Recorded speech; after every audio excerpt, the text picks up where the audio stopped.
बिस्मिल्लाहिर्रहमानिर्रहीम अस्सलाम वालेकुम। आज हम करेंगे question number 4। Find the multiplicative inverse of the following matrices of the exist.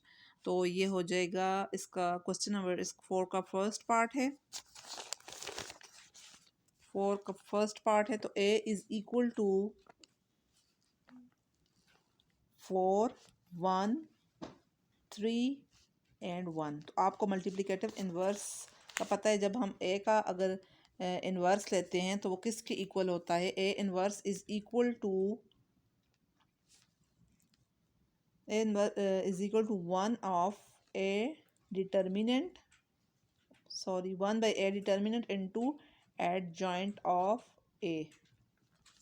A inverse अगर हम इसका मल्टीप्लिकेटिव इनवर्स फाइंड करेंगे तो पहले हम ए का डिटर्मिनेंट निकालेंगे, फिर उसके बाद हम ए एडजॉइंट ऑफ ए निकालेंगे। तो अभी मैंने आपको पीछे हमने जो है तो एडजॉइंट ऑफ ए भी सीखा है और ए का हमने डिटर्मिनेंट भी सीखा है।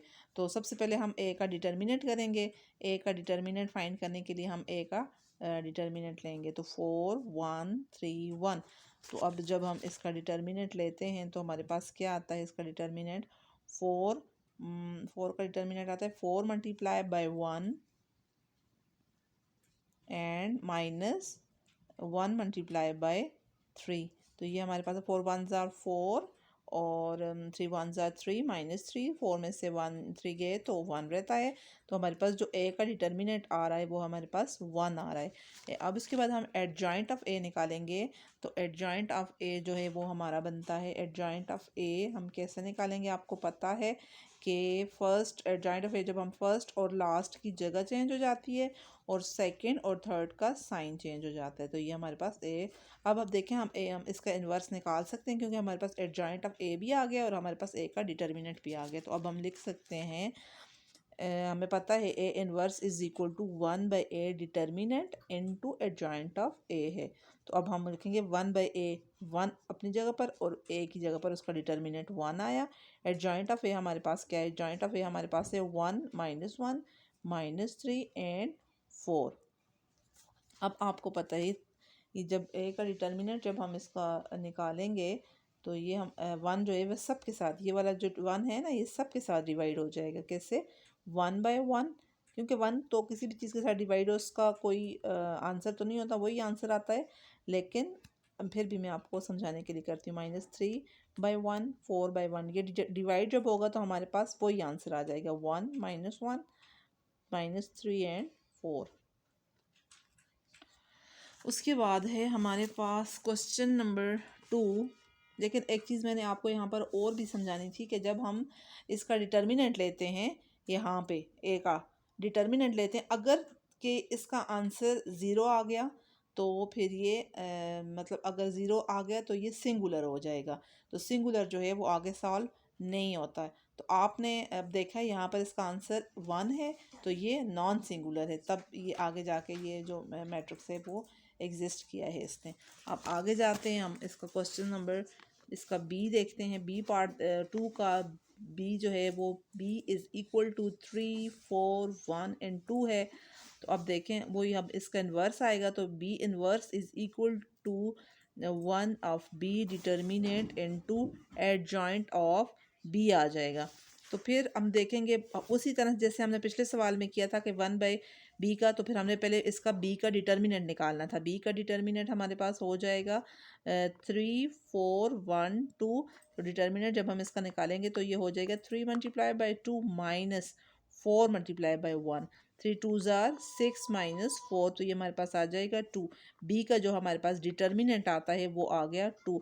अब हमने एडजॉइंट ऑफ बी फाइंड करना है। तो एडजॉइंट ऑफ बी को फाइंड करने के लिए हम क्या करते हैं, जब हम बी का एडजॉइंट लेते हैं तो हम फर्स्ट और लास्ट की हम जगह चेंज करते हैं और सेकंड और थर्ड का साइन चेंज हो जाता है। अब देखें हमारे पास बी डिटर्मिनेंट भी आ गया, एडजॉइंट ऑफ बी भी आ गया। अब हम इसको सॉल्व कर सकते हैं। अब लिखेंगे 1 बाई बी का डिटर्मिनेंट 2 आ गया इनटू एडजॉइंट ऑफ 2 -4 -1 एंड 3। अब उसी तरह से हम इसको सब के साथ डिवाइड करेंगे। 2 है तो 2 बाई 2 हो जाएगा, -4 बाई 2 हो जाएगा, -1 बाई 2 हो जाएगा, 3 बाई 2 हो जाएगा। अब जो कटते हैं उनको काटें देखें।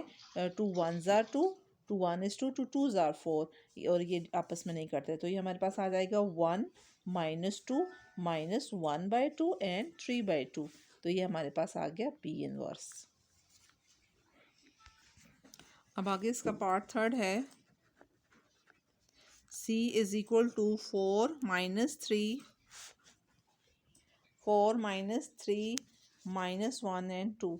उसी तरह से C का inverse is equal to 1/C का determinant into adjoint of C। तो ये हमारे पास हो जाएगा, मुझे लगता है कि मैंने यहाँ पर जो पिछला सवाल है मुझे यहाँ से आगे नहीं करनी ये चीज़, यहीं तक इसका आंसर है शायद। आप आंसर बुक में देख लें, ये भी और पीछे से भी। तो अब 1/C जॉइंट ऑफ C हो जाएगा, तो C का डिटर्मिनेंट हम निकालेंगे। C का डिटर्मिनेंट करेंगे तो C का डिटर्मिनेंट हो जाएगा 4 × 2 -3 × -1। तो जगह 4 2s are 8 -3 1 is 3।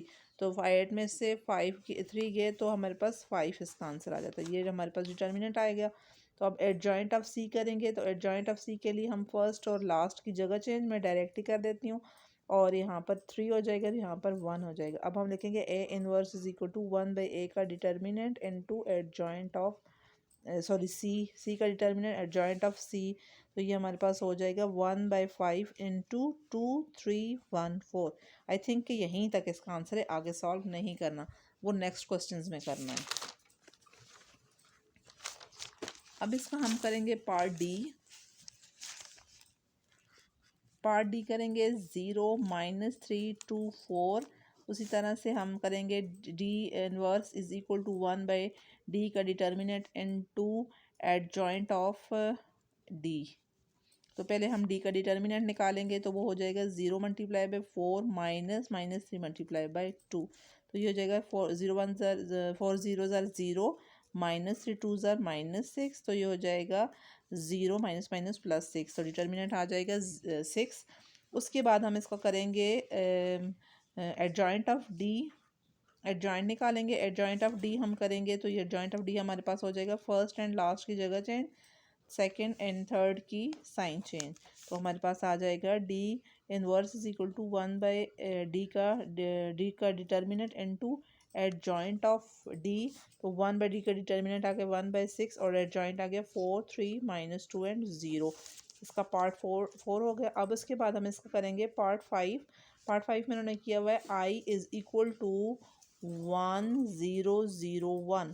तो ये हो जाएगा वही I का inverse is equal to 1/I का determinant into adjoint of I। तो हम करेंगे अब सबसे पहले I का हम डिटर्मिनेंट लेंगे, तो वो डिटर्मिनेंट 1 × 1 और -0 × 0। तो हो जाएगा 1 1s are 1 -0। तो I का डिटर्मिनेंट हमारे पास आ गया 1। अब उसके बाद हम करेंगे इसका एडजॉइंट ऑफ I।